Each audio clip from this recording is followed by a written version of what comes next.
hindi ka makata. Isa ka lang namang animal dati sa gubat na natuto magsalita. Kaya ka lang naman naging 1 in 7 mobs na kasi panay ang sinsit mo kay Gap at kay Mike Tosa. Kaya ang mission ako ni Kaka nga, kung paano pa ito nakakapag-record ng kanta kung mga labi niya lagi lang naman nakahalik sa buwet nila. Akala ko kanina ko si Petra ang kabayo, hayop ka dahil sa bakit ang iyong mukha. Magbakbang ka lang ng pangal-pangal sa may iyong kas mo sa likod para na ako sumakay ng kalesa. At ito ang totoong storya. First day niya sa college, sa pagkamala sa janitor na mga klase niya, papasok niya ng classroom. At pagdating na intro sila, siya na nagsilbing mascot at di na niya kinailangan mag-costume. Isa ka kasing ulit pa, mas maitim ka pa sa tuhod ng isang taong buong buhay na kaluhod.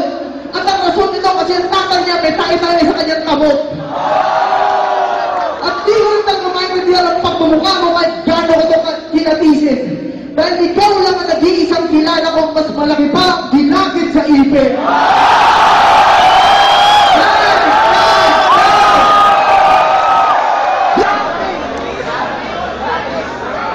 Ready, time?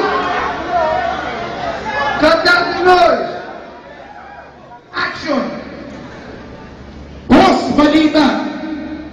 Ikaw pala si Batas? Ang bobot tagapagmana ng bulbul ni Satanas.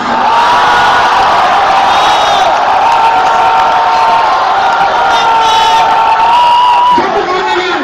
Diyan na nakita ko sa flip-top lumabas. Para nakita ko ang hip-hop version ni Barabas. Kung bakit ka kita Batas, pwede ka pang umatras. Mababayaan ka lang tangina mo parang nadulas ka sa labas.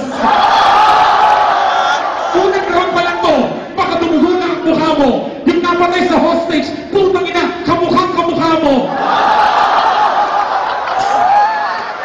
Sisihin mo ang nanay mo. Urahin mo rin ang tatay mo. Sikat ka ba? Hindi. Hindi ka kilala ng kapitbahay mo. Aminin mo sa tao na fans lang kita. I-check mo yung Facebook mo.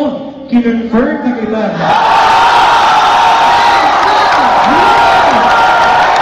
Kaya for naman next round, mag-sign language ka na lang kasi ang baho ng iyong hininga.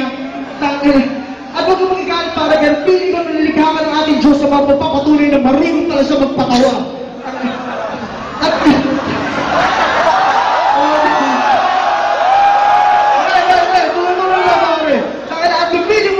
mananalo ka dito ng puro freestyle lang, wala mga binauli niya. Ibig sabihin ng di ka lang pala ubod ng packet kung gano'n ubod ka din pala ng tanga. Talagsyan mo manalo dito pare, eh para ka-chan mo mga kastok ang sulit ng babae. Imposible mangyari.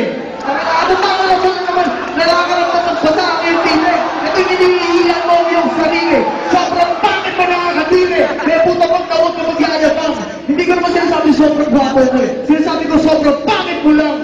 Kasi ganito, isurpakan ko rin ang front breed. Ang isang kapre at isang tigbalang. Ganito, itsura ka ba nagkantuta na nagkaanak si Reggie Miller at si Diego ng Babulkan?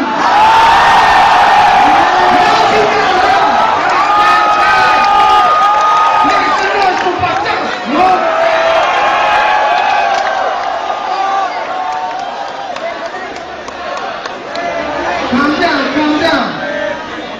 Jason, as soon as I give you the mic, you go. Action.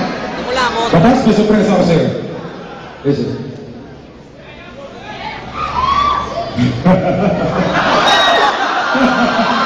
Alam mo tawag dito? Eto ang bunting na magaling. Ang haba na ng bulbul mo. Ba't di natin kupitin? Ha? Kumusta na pala yung isyuan mo na puta? Kayo pa rin ba? Malamang nagpalit siya ng puta. Huwag kang piling mayaman. Anak ka lang din ang anak ng puta.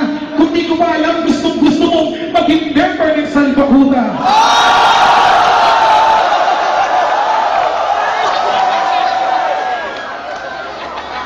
Kaya lahat ng tao nauulat sa'yo. Pinapasabi nila lahat sa'yo, fuck you ka daw at putang ina mo. Magpalit ka na ng pangalan bago pa ako maulol. Siya si Batas kanina, ngayon siya na si Bulbul. Yung tatay mo may bulbul. Yung tatay mo may bulbul. Yung sa'yo,